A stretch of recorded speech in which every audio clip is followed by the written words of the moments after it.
जय हिंद, राम राम, राधे राधे। आशा करता हूँ आप सब बहुत अच्छे होंगे। और आज फाइनली हमारे यूट्यूब चैनल पे बन के सब्सक्राइबर कंप्लीट हो गए। तो सबसे पहले तो आप सबको बहुत बहुत धन्यवाद। वैसे तो कोई बहुत बड़ा उत्सव वाली बात नहीं है, ठीक, बहुत ज़्यादा कुछ हुआ नहीं है, फिर भी हम छोटे छोटे काम में भी खुशी ढूंढ लेना चाहिए। और ये भी एक खुशी का विषय है कि काफ़ी दिन से मैं सोच रहा था बन के हुए हैं, आज वो कंप्लीट हो गए। ठीक, तो आज हम डिस्कस करेंगे ज्योग्राफी में भारत का जो है भौगोलिक विस्तार। तो सबसे पहले हम ये जानने का प्रयास करेंगे कि भारत का जो भौगोलिक विस्तार है वो कितना है, कहाँ से कहाँ तक है, अक्षांशीय विस्तार कितना है, देशांतरी विस्तार कितना है। तो आइए शुरू करते हैं। सबसे पहले तो हम ये जानते हैं कि जो भारत हमारा देश है वो जो हमारी पृथ्वी उसके किस गोलार्ध में स्थित है। ठीक, तो ये जो पृथ्वी है इसमें जो बीच वाली रेखा होती है, जो खड़ी रेखाएं होती है उन्हें कहते हैं देशांतर रेखा। ये रेखा जो हमने ये मानिए कितनी 0 डिग्री देशांतर रेखा है। देशांतर रेखा जब हम देखते हैं ग्लोब पर या पृथ्वी का जो मानचित्र है उस पर, तो जो देशांतर रेखा 0 डिग्री वो पृथ्वी को 2 भागों में विभाजित करती है।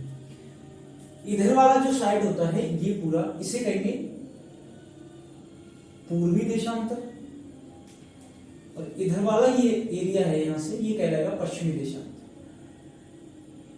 तो जो देशांतर रेखा है ये 2 भागों में विभाजित करती है, पूर्वी देशांतर और पश्चिमी देशांतर। ठीक, हमारा जो भारत देशांतर रेखा के आधार पर किस गोलार्ध में है, तो ये है पूर्वी गोलार्ध।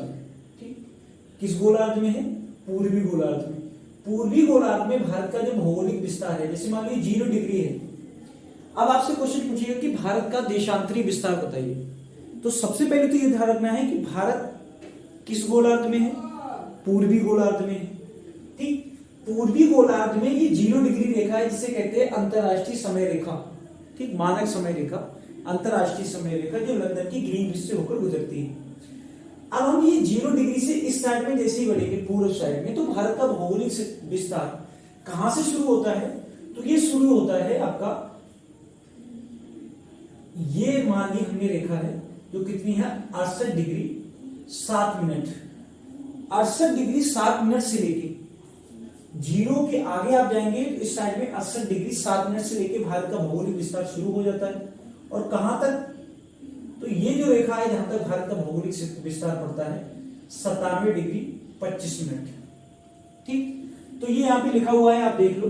भारत का जो देशांतरी विस्तार 68 डिग्री 7 मिनट से लेकर 97 डिग्री पूर्वी देशांतर। अब आपको कंफ्यूजन वाला जो यहाँ पे एक बात है वो क्या है, वो आपको ये ध्यान रखना है कि आप पश्चिमी कहीं भी नहीं लगाएंगे। कब? पूर्वी। भारत कौन से देशांतर में है?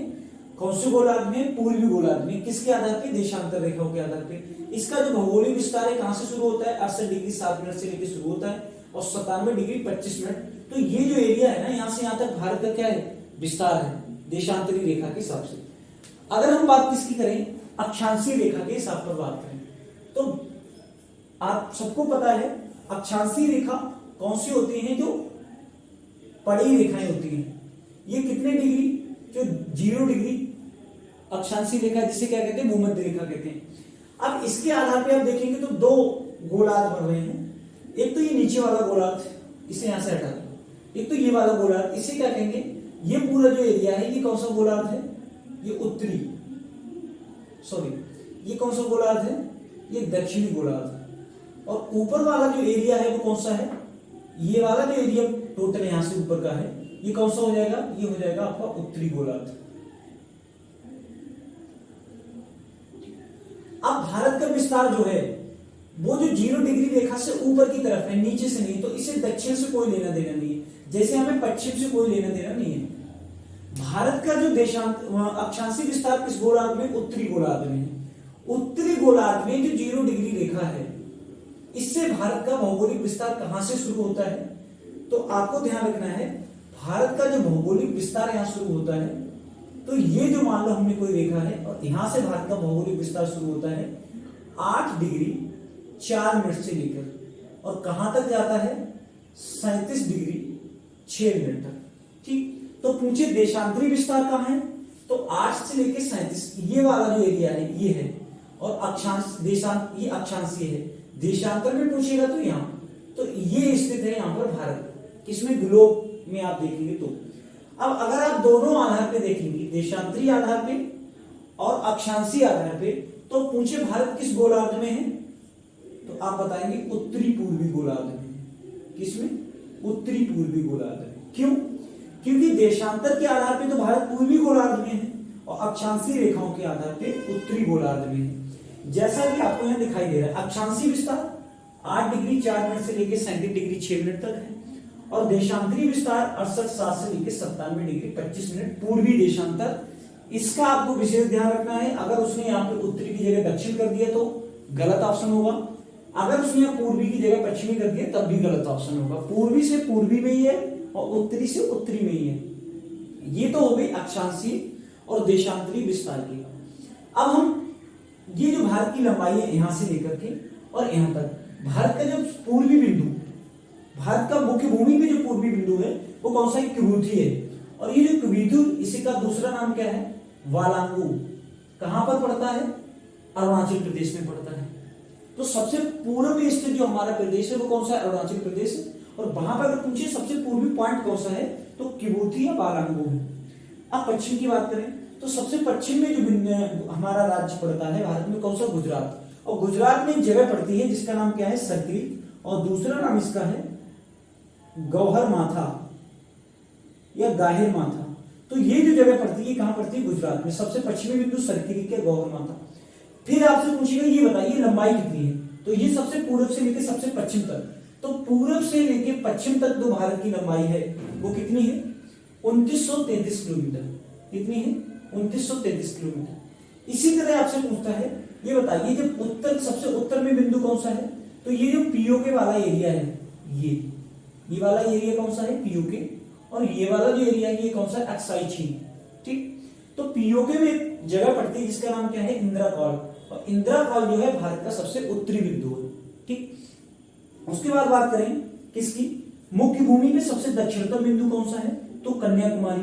तो कन्याकुमारी से लेके और यहां तक का भारत का अगर आपसे पूछे उत्तर से दक्षिण में विस्तार कितना है, तो 3214 किलोमीटर। कितना है, 3214 किलोमीटर। ठीक, उसके बाद फिर आपसे पूछेगा कि ये बताइए भारत का कुल क्षेत्रफल कितना है, 32,87,263 किलोमीटर भारत का क्या है, कुल क्षेत्रफल है।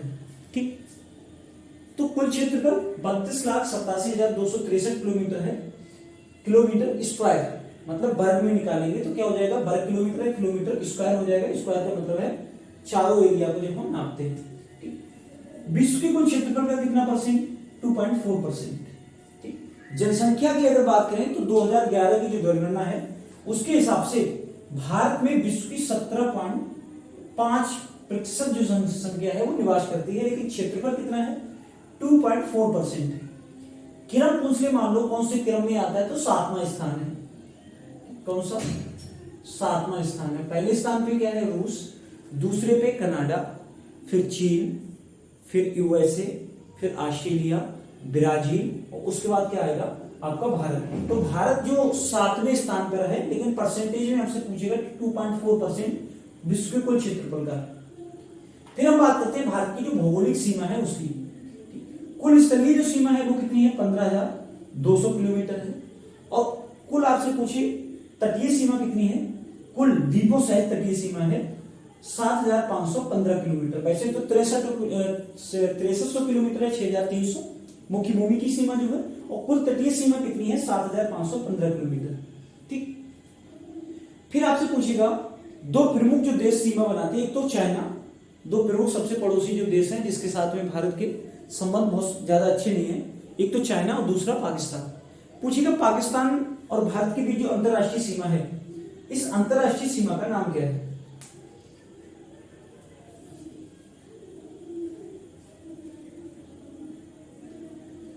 तो भारत और पाकिस्तान के मध्य जो अंतरराष्ट्रीय सीमा है इसे कहते हैं एलओसी, लाइन ऑफ कंट्रोल, या फिर रेड क्लिफ रेखा, या फिर क्या कहते हैं, red Cliff Rekha.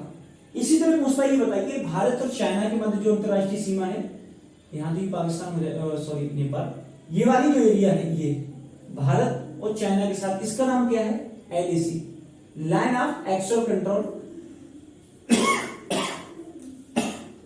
Sorry line of actual control. और लाइन ऑफ एक्चुअल कंट्रोल का दूसरा नाम क्या है? मैकमोहन रेखा।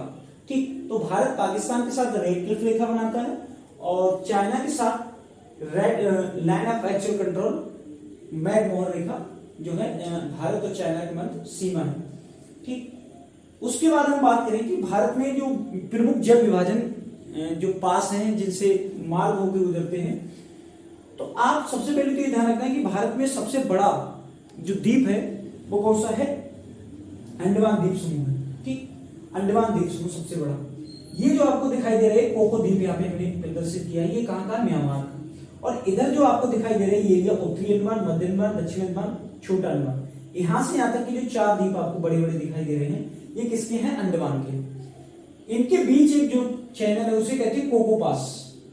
कोको द्वीप म्यांमार और उत्तरी अंडमान के मध्य, या फिर आपसे कहेगा कोको द्वीप और अंडमान के मध्य कौन सा है, तो आपको ध्यान रखना है कोको पास। फिर आपसे पूछेगा दक्षिणी अंडमान और छोटा अंडमान के मध्य कौन सा है, तो इसका नाम है डंगल पास। छोटा अंडमान और निकोबार के मध्य, या पूछे अंडमान निकोबार के मध्य, तो 10 डिग्री चैनल, या ऐसे पूछ ले छोटा अंडमान और कार निकोबार के मध्य, तो 10 डिग्री चैनल। ठीक, फिर आप नीचे चले जाएंगे तो ये जो एरिया है ये सबसे दक्षिणतम पॉइंट है भारत का, जिसे किस नाम से जाना जाता है? इंदिरा पॉइंट नाम से। कहां पड़ता है ये? निकोबार में। निकोबार में भी पूछे कौन से द्वीप पर है? ग्रेट निकोबार द्वीप पर। और नीचे जो आपको यहां से शायद नहीं दिखाई दे रहा होगा, ये द्वीप पड़ता है सुमात्रा। किसका है? इंडोनेशिया का। तो इंडोनेशिया का जो सुमात्रा द्वीप है और भारत का जो निकोबार द्वीप है, इनके मध्य जो चैनल है उसका नाम है ग्रांड चैनल। ग्रेट निकोबार से याद कर लेना, ग्रेट निकोबार और सुमात्रा के मध्य जो चैनल है उसका नाम है ग्रांड चैनल। फिर आपको 2 द्वीप समूह इधर दिखाई दे रहे हैं, मिनिकॉय और दूसरा कावारत्ती। कावारत्ती मिनिकॉय के मध्य जो चैनल है वो कितना है? 9 डिग्री चैनल। और लक्षद्वीप और जो एक देश पड़ता है नीचे, मालदीव हमारा पड़ोसी देश है, इनके मध्य जो चैनल है वो कितना है? 8 डिग्री चैनल। ठीक, तो ये भारत का क्या है? भौगोलिक विस्तार है। भौगोलिक विस्तार से हर एग्जाम में क्वेश्चन पूछा जाता है, चाहे वो क्षेत्र पूछ ले, उत्तरी पश्चिमी, उत्तरी दक्षिणी पूर्वी पश्चिमी लंबाई पूछ लेता है, देशांतरी विस्तार पूछ लेता है, अक्षांशीय विस्तार पूछ लेता है। ठीक, अंतरराष्ट्रीय सीमा के बारे में पूछ लेता है। ठीक, इसके अलावा अगर हम बात करें तो भारत में सबसे अधिक वर्षा वाला अगर आप क्षेत्र की बात करेंगे तो कौन सा है? मासेराम। और मासेराम आपको पता है कहां पड़ता है? मेघालय। सबसे अधिक वर्षा वाला क्षेत्र। सबसे कम वर्षा वाला क्षेत्र की बात करेंगे तो लेह कहां पड़ता है? लद्दाख में पड़ता है। सबसे ठंडे स्थान की बात करेंगे तो लद्दाख में एक जगह पड़ती है द्रास। सबसे ठंडा स्थान कौन सा है? द्रास। और सबसे गर्म स्थान की बात करेंगे तो राजस्थान की एक जगह है फलौदी। ठीक, दोबारा से सुन लो। सबसे ज्यादा बारिश, सबसे अधिक वर्षा मासेराम मेघालय। सबसे कम वर्षा लेह, कहां? लद्दाख। फिर ठंड और मौसम की, ठंड और गर्मी की बात करें तो सबसे अधिक ठंड कहां? द्रास। कहां पड़ता है? लद्दाख। सबसे अधिक गर्मी फलौदी, कहां पड़ता है ये स्थान? राजस्थान में। ठीक, तो एक आपको 4 पॉइंट ये याद रखने हैं। ठीक है, तो आशा करता हूं ये वीडियो आपके एग्जाम के लिए हेल्पफुल होगी। ऐसे ही आप हमें सपोर्ट करते रहिए। आपका बहुत बहुत धन्यवाद।